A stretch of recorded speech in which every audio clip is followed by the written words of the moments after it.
Tops. Everybody loves tops. And that's what we'll be making today on the Woodturning Workshop. Stay tuned.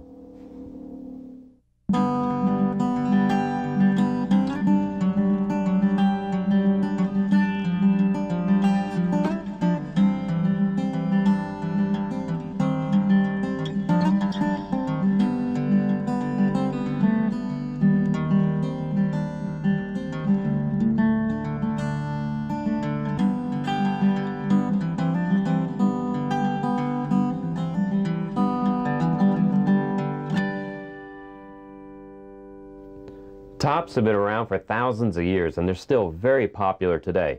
And for wood turners, they're a great project because you can use up all your scrap wood in your shop. You don't spend much time or money making them. And for you new turners out there, they're great to do because they help you practice basic skills that you're going to need for many other projects. For today's show, we're going to show you how to make a few basic tops. But believe me, when it comes to top design, you're only limited by your imagination.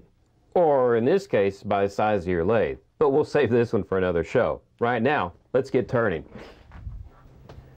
Well, let's start with the most basic top. We're going to use a solid piece of wood. I'm using cocobolo, and I really like it because it's just a beautiful wood. The oils in it make it easy to turn, and it really polishes up to a really beautiful luster. When I turn a top from solid wood, I like to position it this way because this tip needs to be as sharp as possible for the top to spin right, and by cutting off into the air, I can make it very sharp. If I position it the other way, I run the risk that when it parts off from this wood, it'll twist and pull some fibers out, and it might not spin as well.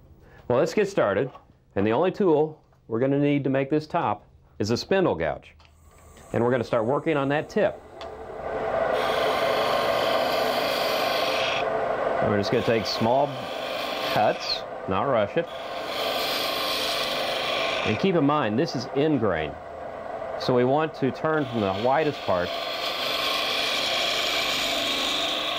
down to the narrowest part, and that'll give us a good clean cut.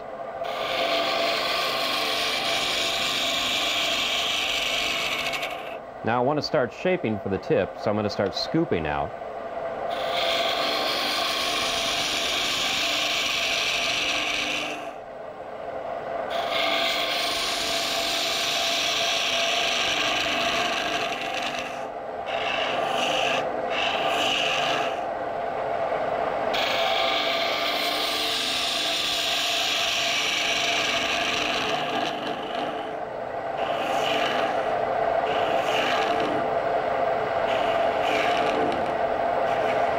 There, we have a nice point.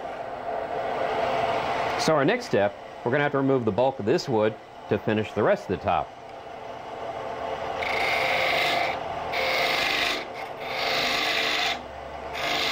And when I said I was using cocobolo for a top, I'm sure that might have raised some eyebrows because cocobolo is not an inexpensive wood. But remember, tops aren't just for kids. This would look really good on your boss's desk.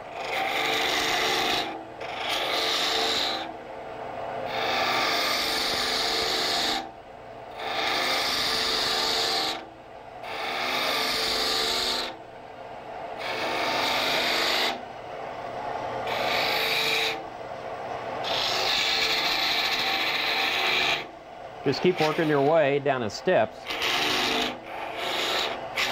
from high to low. When I'm taking down wood like this, I leave these ridges on purpose because when I come back here, the tool has a starting point and it's less likely to catch and skate across the wood.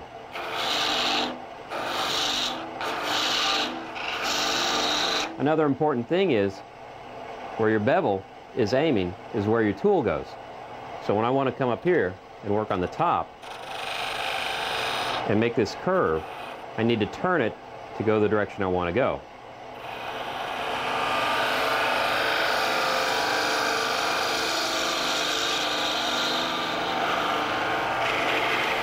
Now, as we get the stem thinner, we're going to stop the lathe, lower the tool rest a bit, because as we go into a tighter diameter, the tool starts to flatten out and you can't ride the bevel as well. Now, I can ride the bevel much easier.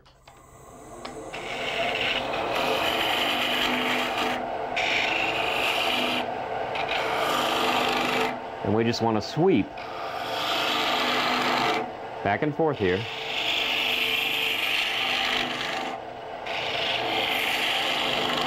And bring down the diameter of the stem. When it starts to chatter, that means you're going uphill into the grain, into the end grain. So I come back, it's a smooth cut again. Now we're getting close to the diameter I want for the handle, but we don't want to go too thin because it'll be hard to grab, but if we leave it too thick, it won't spin very well. So it's got to be just right.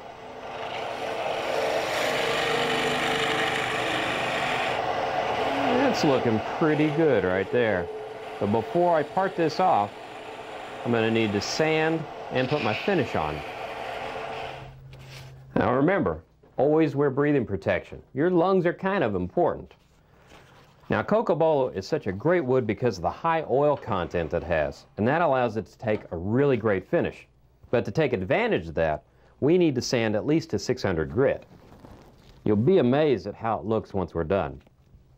And remember, we want to start the lathe at a slow speed because heat is our enemy. If we get it too hot, we could crack the wood.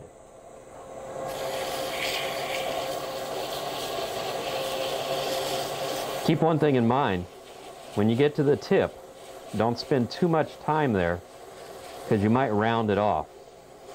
And if you round it off, top won't spin.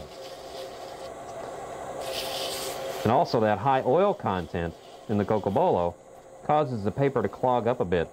So you're going to have to keep it moving and changing the paper's position so you have fresh grit on the wood at all times.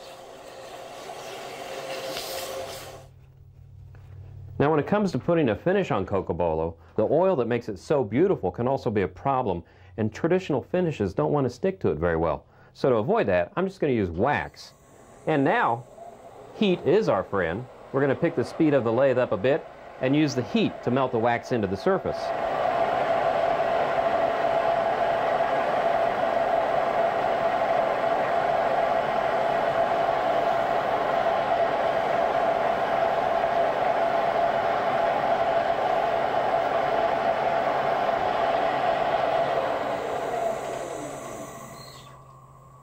That looks great.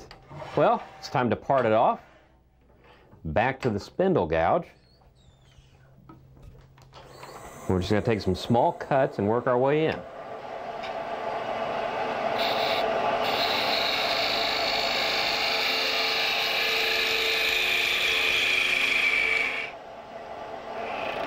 Now I want to round the top of the handle.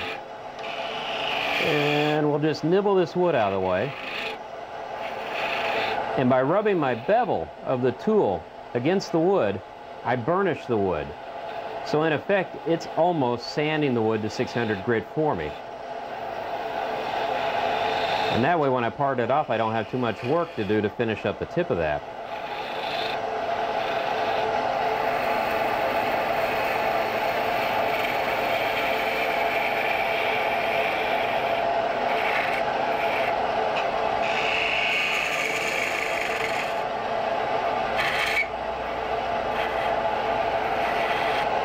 Now when I part this off, I don't want to make a perfectly clean cut on the top, because if it tears out any grain, it'll leave a hole in the top of the handle.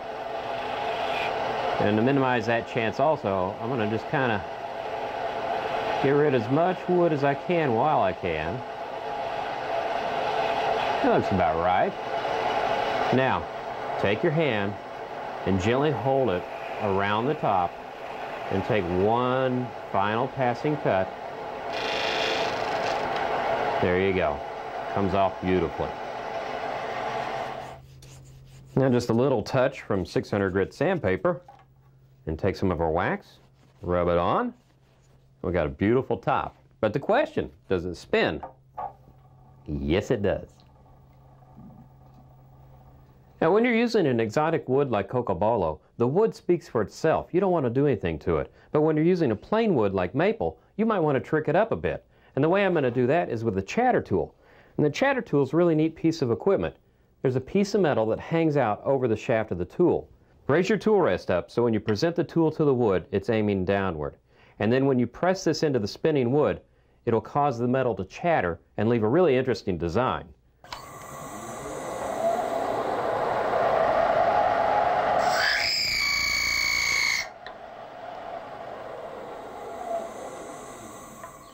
Pretty cool. And depending on how you present the tool and how fast the lathe is running, you'll make different designs.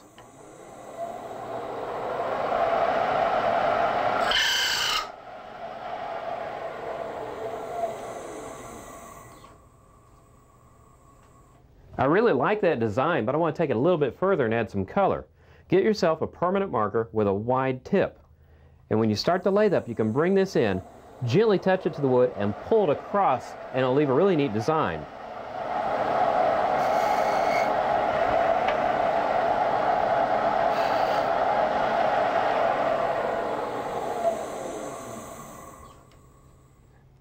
Well, you get the idea, so let your imagination run wild. And don't forget, you can also decorate the top.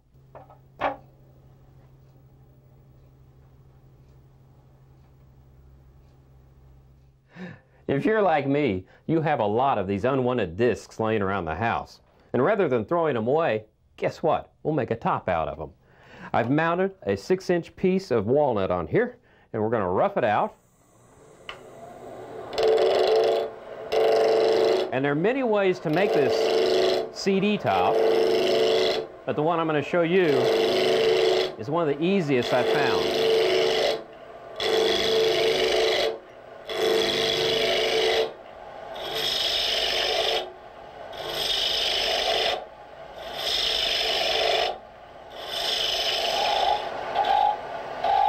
Now, to make this into a top, we need a handle and a tip for it. And we're going to make it out of one piece with this piece of walnut. I'm going to start on this end, and this will be the top of the top.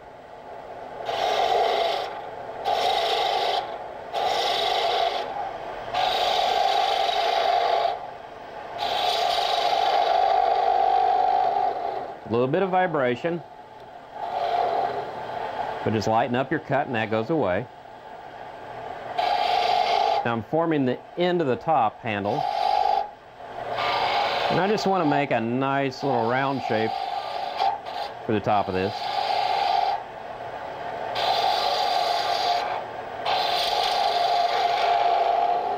I don't want it to be too large, because if it's too heavy, the top won't spin very well.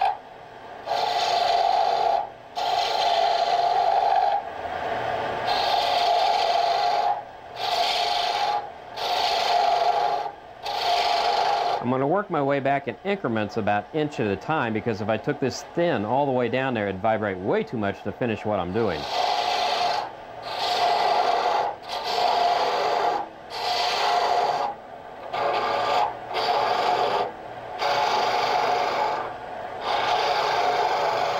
Just going to swing my body.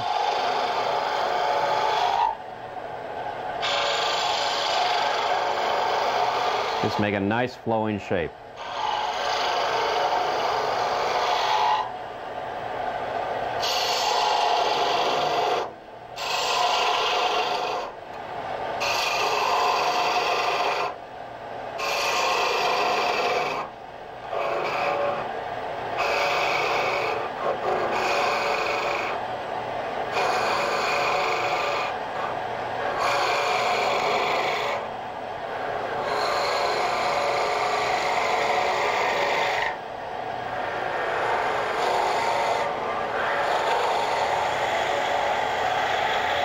Now make sure, before you move on, that you're happy with this, because you can't come back. It'll vibrate too much.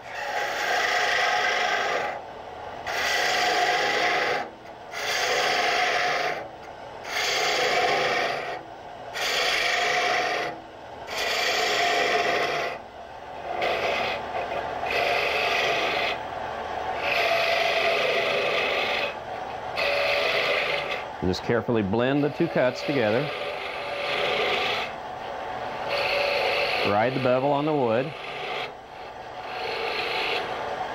and your fingers up against the tool rest so it acts as a depth stop, so you can make a nice straight line. Now I'm going to use my calipers to measure the hole in the CD.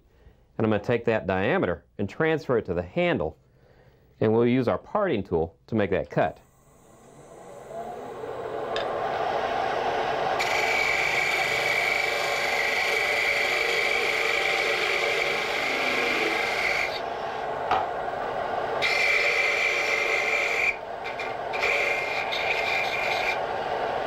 Now let's check our fit. Just about perfect. And we need that perfect fit because this will be our glue joint when we attach the CD in a moment. Our next step is back to the spindle gouge, and we're going to cut the tip that we're going to spin the top on.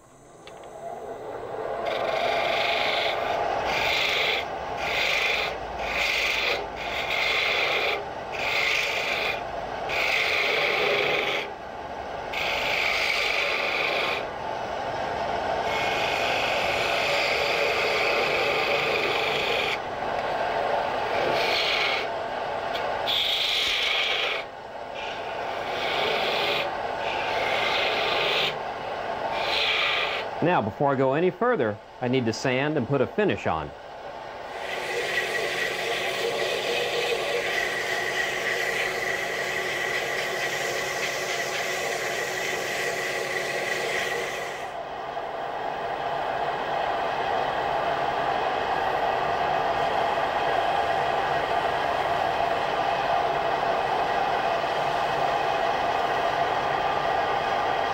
Now you might have noticed we got a little bit of wax on the surface where we're going to be gluing the CD to the stem. So I'm going to take my parting tool and just gently cut away on that and take that layer of wax off. And that'll give us a good surface to mate to when we put the glue on. Now I'll get my spindle gouge and we're going to part this off the lathe.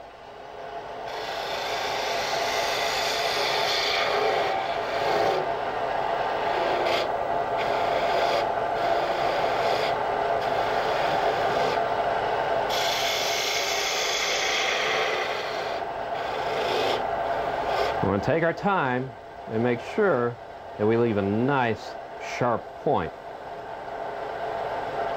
We're going to take the wood down as small a diameter as possible. Hang on to it gently here and just push in with the tool until it parts off.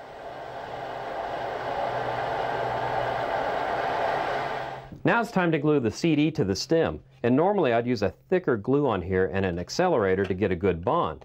But I sprayed accelerator on a CD earlier and it's starting to melt it and it looked really bad. So we're going to use a fast-acting super glue and put a thin bead on here. Now we're going to take the CD, drop it on, and use gravity to make the bond force.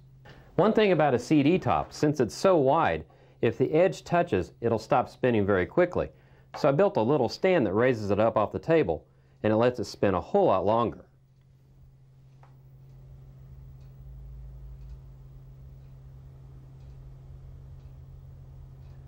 When we turned our first top, you might have noticed that there's a piece of cocobolo left in the chuck. Well, I'm not one to waste wood, so I cut a section of it off, and this is going to be the beginning of our last top. The first thing we need to do, though, is drill a 3/8" hole. Now, because it's so hard to hold a piece of wood this small, I'm gripping it in a wooden clamp. Start the drill press, and we'll slowly drill a hole all the way through.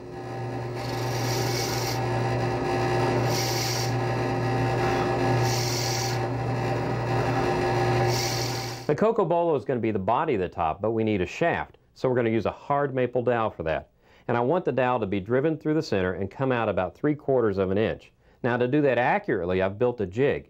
It's a block of wood that I drilled a 3/4 inch deep hole in. We're going to take the body of the top, center it over the hole, line up the dowel, and then with a mallet drive it through. Once it bottoms out, we have the perfect depth. Now, how are we going to put this on the lathe to turn it? Well, we're going to use a combination of a collet chuck and a drawbar. The drawbar fits through the headstock like so. The collet chuck screws into the threaded rod. And what's unique about the collet chuck, first it's a Morse taper, so it'll draw into the hole but not completely go in. And you see these slits. Well, as this draws into the hole, it's going to tighten down on the shaft of that dowel rod. And as it clamps down, it's going to hold it very, very firmly, and it's not going to go anywhere. If you remember when we turned our other top, we didn't want it to be too thin as we worked our way back because we'd have too much vibration. Well, this is already really thin, so we're going to need a little bit more support. We're going to bring our tailstock up and put in a live center. But I have a problem with the live center. It has a point in it. The point will dig into the wood and possibly split it. Well, this one's removable. And that brings me back to my little jig I made that helps out with the dowel rod on the top.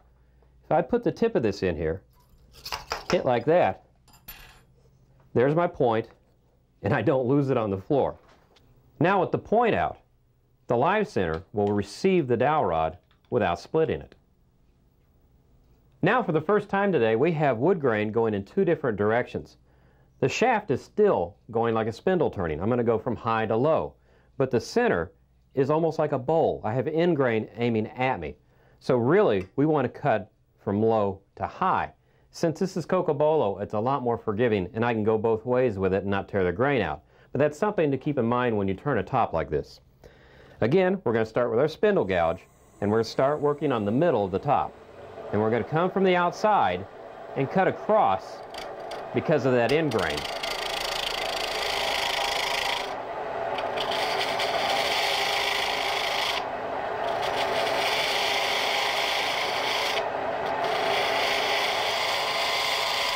Now that we're rounded out, we're going to start with a pull cut to round the edges here.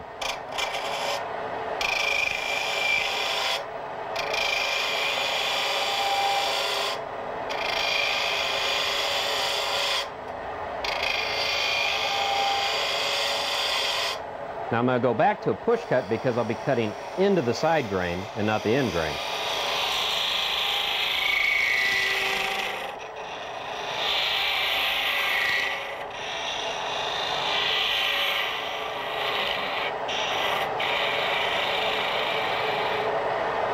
Use a pull cut here and shape the tip of the top just a little bit.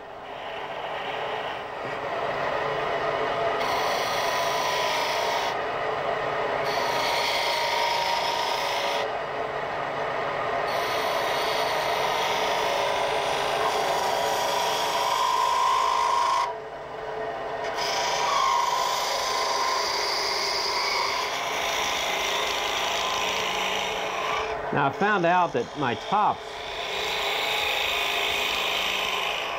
tend to spin better if I take a little bit of the weight out of the center. So if I dish this out and leave the rim fat, I'll get a longer spin. Okay, now we'll pull cut, start shaping the top of the top.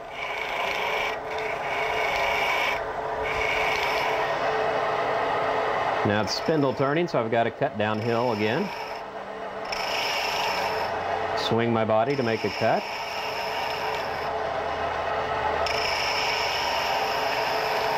Just get some nice shape on the handle. Start to round the end of it over. And before I go any further, we're going to need to sand and put a finish on.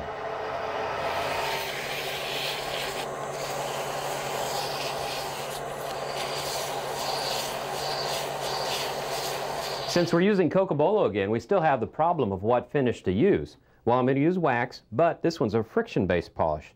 So use just a little bit of it, and we're going to turn the lathe on, bring the speed up, and melt the wax in. And with the friction polish, it makes a very tough, durable surface with a great shine. Get a good base coat on. Once it's thoroughly coated, I'm going to press, and you can see it melting. And look at that luster. I have to be careful about how hard I push. I don't want to snap the dowel.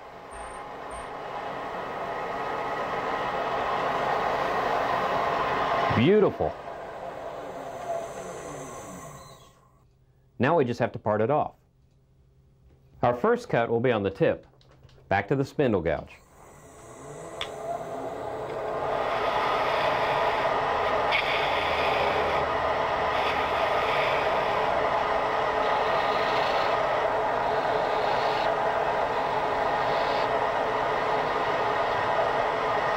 Now I'm going to stop the lathe, pull the tailstock back a little bit, adjust my tool rest, and we're going to part it off the lathe and drop it right in our hands.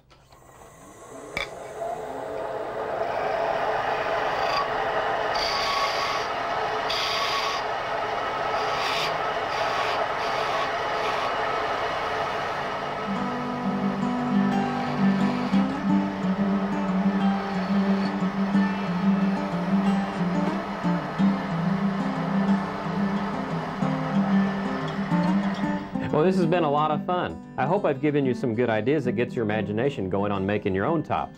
Well, until the next time on the Woodturning Workshop, keep turning, and turning, and turning.